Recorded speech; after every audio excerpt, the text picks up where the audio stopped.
अस्सलाम वालेकुम फ्रेंड्स, कैसे हैं आप सब। उम्मीद करता हूँ खैरियत से होंगे सारे। आज की हमारी क्लास लोगो डिज़ाइनिंग के हवाले से है और हम ये देखेंगे फ़ोटोशॉप पर रहते हुए हम एक अच्छा सा लोगो किस तरह डिज़ाइन कर सकते हैं। ठीक है, तो चलें स्टार्ट करते हैं। सबसे पहले हम यहाँ पर एक न्यू फाइल ओपन करते हैं। न्यू फाइल ओपन करने के बाद इस पेज के सेंटर पे हम एक मार्जिन लेंगे। वो मार्जिन किस तरह से लेते हैं वो आप भी देखें।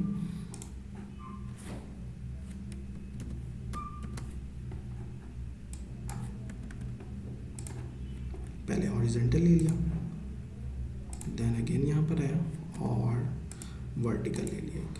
ठीक है, अब मुझे पता चल गया कि ये पेज का सेंटर मेरे पास यहाँ पर बिल्कुल मौजूद है। और जैसे कि मैंने बताया कि हम आज की क्लास से लोगो डिज़ाइन करना सीखेंगे, तो यहाँ साइड में मौजूद हमारे पास एक इलिप्स टूल है। आज इलिप्स टूल की मदद से हम लोगो बनाना सीखेंगे। तो चलें देखते हैं आगे, हम अपने लोगो को कंटिन्यू करते हैं। यहाँ पर मैं आता हूँ डायरेक्ट सिलेक्शन टूल के नीचे इलिप्स टूल का ऑप्शन मेरे पास मौजूद है। इसे सिलेक्ट करता हूँ। देन मैं क्या करूँगा, जो मैंने मार्जिन लिया था बिल्कुल उसके अलाइन में अपने कर्सर को ले जाकर ड्रैग करूँगा और वहाँ से मैं ड्रैग करके नीचे की तरफ आ रहा हूँ। तो यहाँ पर ये देखिए, अभी मैंने कुछ भी प्रेस नहीं किया है तो ये बिल्कुल आउट ऑफ शेप जा रहा है। अपने हिसाब से जिस तरफ ये जाना चाहता है वो जा रहा है।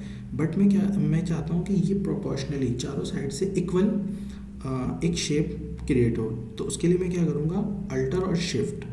जैसे ही मैं अल्टर और शिफ्ट दोनों एक साथ प्रेस करूँगा और इसे इंक्रीज़ करूँगा तो ये एक शेप जो है प्रोपोर्शनली हमारे सामने क्रिएट हो गया है।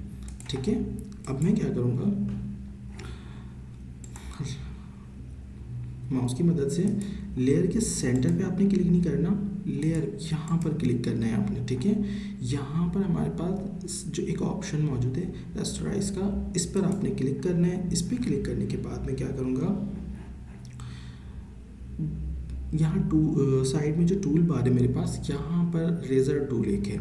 ठीक है, इसकी मदद से मैं इसके कुछ एरिया को रिमूव करूँगा।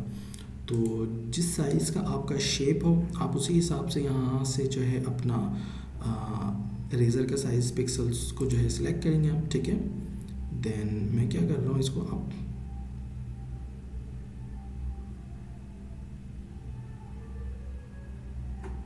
ये आई थिंक कुछ बड़ा हो गया है तो मैं इसे थोड़ा सा छोटा कर लेता हूँ।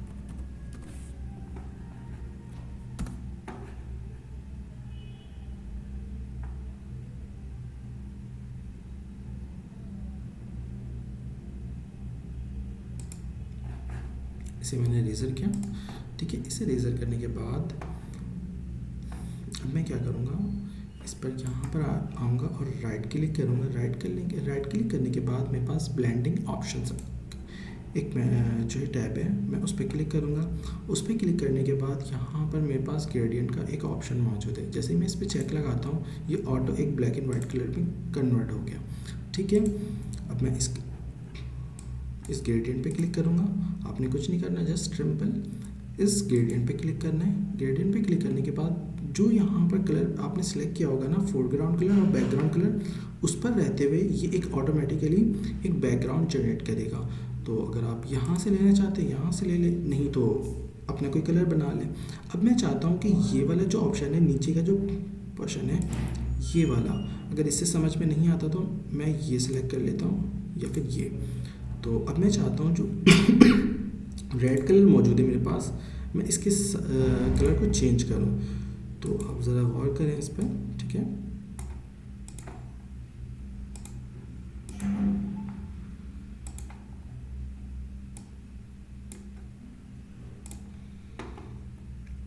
कुछ अच्छा सा कलर ये बन गया माशाल्लाह से।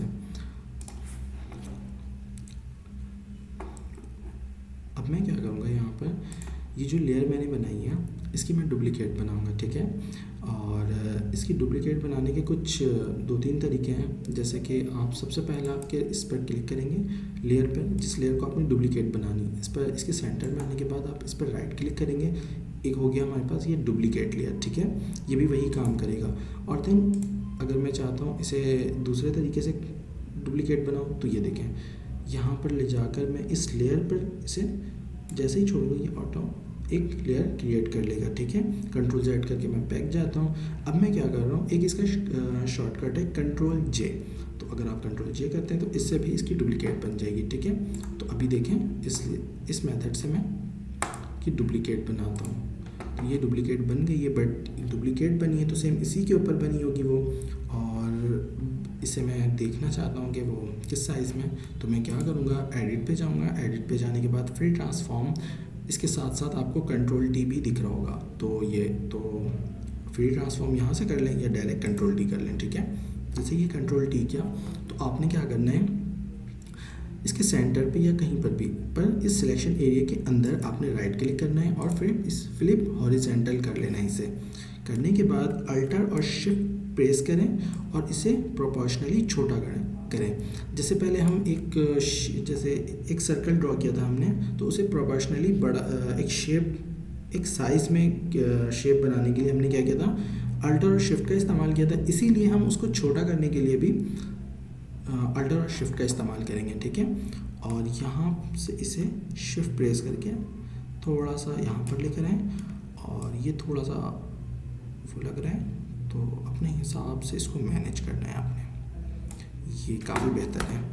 ठीक है, अब मैं क्या करूँगा, अब मैं चाहता हूँ ये जो डार्क इसमें ये भी लाइट और दोनों लाइट पोर्शन एक साथ मैच हो रहे हैं और दोनों डार्क एक साथ। अब मैं चाहता हूँ कि ये जो अंदर छोटे वाला जो सर्कल है मेरे पास, ये वाला, इसका डार्क पोर्शन ऊपर चले जाए और लाइट वाला पोर्शन नीचे की तरफ आ जाए। तो मैं क्या करूँगा, इस वाले लेयर को पहले मैं सिलेक्ट करूँगा। ठीक है, और इसके ग्रेडियंट पे जाऊँगा। ये देखें, यहाँ से जाने के बाद ये ग्रेडियंट आ रहा है और इसके साथ जो ना एक रिवर्स का चेक लगेगा। जैसे ही मैं यहाँ पर चेक लगाता हूँ तो वो ऑटो रिवर्स हो जाएगा, कलर रिवर्स कर जाएगा। ठीक है, यहाँ से मैं इसे ओके करूँगा। ओके करने के बाद मैं इन दोनों लेयर को आपस में सिलेक्ट करूँगा। ठीक है, सिलेक्ट किया मैंने और इन दोनों लेयर को आपस में मैं मर्ज कर दूँगा, एक लेयर में कन्वर्ट कर दूँगा। राइट क्लिक करना है आपने और मर्ज लेयर्स में कन्वर्ट कर देना है आपने। इसी तरह से अगर आप आपके पास जैसे कोई 3 लेयर है, आप उसे मर्ज करना चाहते हैं तो वो इसी तरह से करेंगे। आप एक लेयर पे सिलेक्ट करेंगे, कंट्रोल प्रेस करके दूसरे तीसरे जितने भी लेयर हों उसको आपस में एक लेयर में कन्वर्ट करना चाहते हैं तो वो इस तरह से होगा। ठीक है, और राइट क्लिक करके आप मर्ज कर दें इसे, सिंपल। अब मैं चाहता हूँ कि इसका जो नीचे वाला पोर्शन है थोड़ा सा और डार्क हो जाए, तो उसके लिए मैं क्या करूँगा, सबसे पहले मैं इसके राइट पे क्लिक करूँगा, सॉरी इसके अंदर ये जो पोर्शन है ना ये वाला, इसके अंदर। ठीक है, यहाँ पर मैं करूँगा सिलेक्ट पिक्सल। जैसे ही मैंने किया तो आप ये देखें ये एक पिक्सल में कन्वर्ट हो गया। अब मैं यहाँ से लेता हूँ कुछ थोड़ा सा डार्क कलर। ठीक है, ब्लैक ले लूँ तो ज़्यादा बेहतर है। और ब्रश टूल की मदद से जैसे ही मैं ब्रश प्रेस करता हूँ तो ये देखिए ये ब्रश टूल इसने यहाँ से ऑटोमेटिकली सिलेक्ट कर लिया। इसका शॉर्टकट है B, और यहाँ से भी आप टूल बार में भी जाकर कर सकते हैं। तो अब मैं क्या करूँगा, यहाँ से इसके कुछ पोर्शन को मैं ब्लैक करूँगा। और अब देखिए ये थोड़ा बुरा सा लग रहा है। अब मैं क्या करूँगा, इसकी ऑपेसिटी को कुछ कम करूँगा। यहाँ से आपने इसकी ऑपेसिटी को कम करना है अपने हिसाब से, आप जो भी आपको सूटेबल लगे उसे आप ओके। चलिए आगे चलते हैं। अब ये एरिया सिलेक्ट है, इसे डिसलेक्ट करने के लिए आप सिंपल क्या करेंगे, कंट्रोल D का इस्तेमाल कर लें, कंट्रोल D। ठीक है, अब मैं चाहता हूँ कि इसके नीचे एक शेडो सा आ जाए। ठीक है, तो वो किस तरह से आएगा, इलिप्स टूल की मदद से आपने एक शेप ड्रॉ करना है। ठीक है, तो शेप किस तरह से ड्रॉ करेंगे वो हम देख लेते हैं।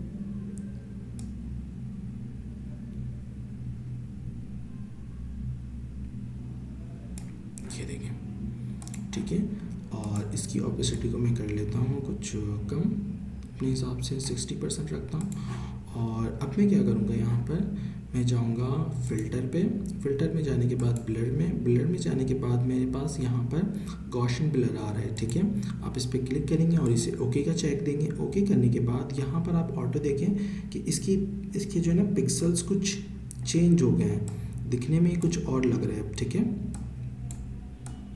तो जो भी आप इसके रेडियस को अपने हिसाब से, अपने वर्किंग के हिसाब से मैनेज कर सकते हैं। यहाँ से हम ओके करते हैं। ओके करने के बाद मैं क्या करूँगा, इसे ड्रैग करके इस वाले लेयर के पीछे ले आऊँगा। अब यहाँ पर ये है तो देखिए ये इसके ऊपर भी ब्लैक सा लग रहा है, थोड़ा बुरा लग रहा है, थोड़ा बुरा लग रहा है ये। तो मैं क्या करूँगा, इसे ड्रैग करके नीचे इस वाले लेयर के नीचे ले आऊँगा कि जो यहाँ पर ब्लैक आ रहा था वो पीछे की साइड पे चला गया। अब यहाँ तक का हमारा काम हो गया है तकरीबन कंप्लीट। अब मैं क्या करूँगा, इन सबको आपस में सिलेक्ट किया मैंने और कंट्रोल डी करके थोड़ा सा मैं छोटा करता हूँ, ठीक है। और यहाँ पर मैं लिख लेता हूँ एज अ टेक्स्ट।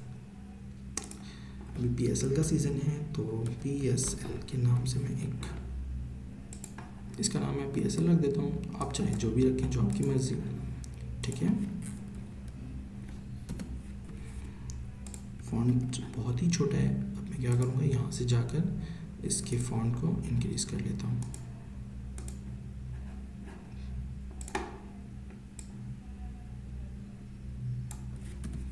अभी भी छोटा है ये, तो कंट्रोल A करें सिलेक्ट करके और इसे हम कर लेते हैं 60। तो देखें ये कुछ बेहतर है।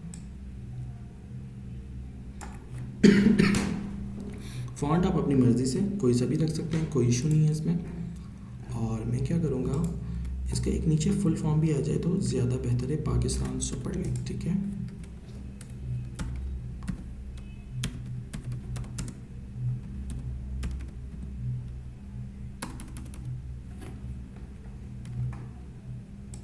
ये फ़ॉन्ट स्टाइल बहुत ही बड़ा, फ़ॉन्ट साइज़ बहुत बड़ा हो गया था। तो मैं क्या करूँगा, SUPR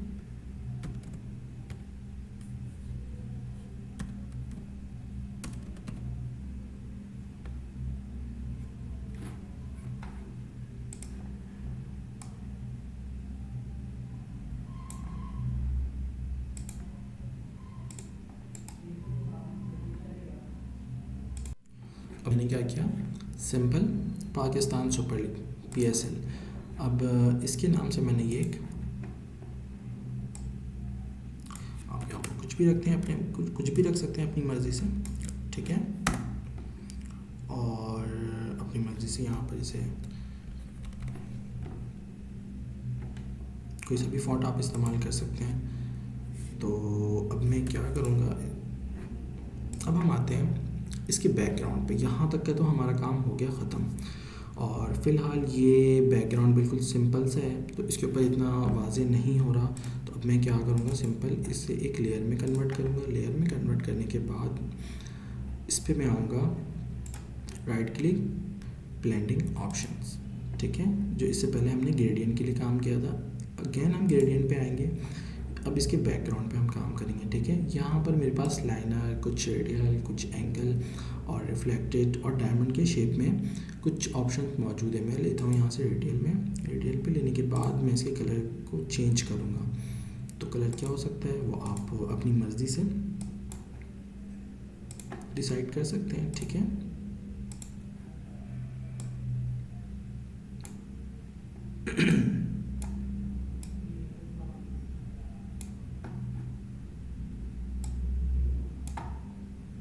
यहाँ से मैंने इस कलर को अप्लाई किया, बहुत ही लाइट ग्रे कलर है ये।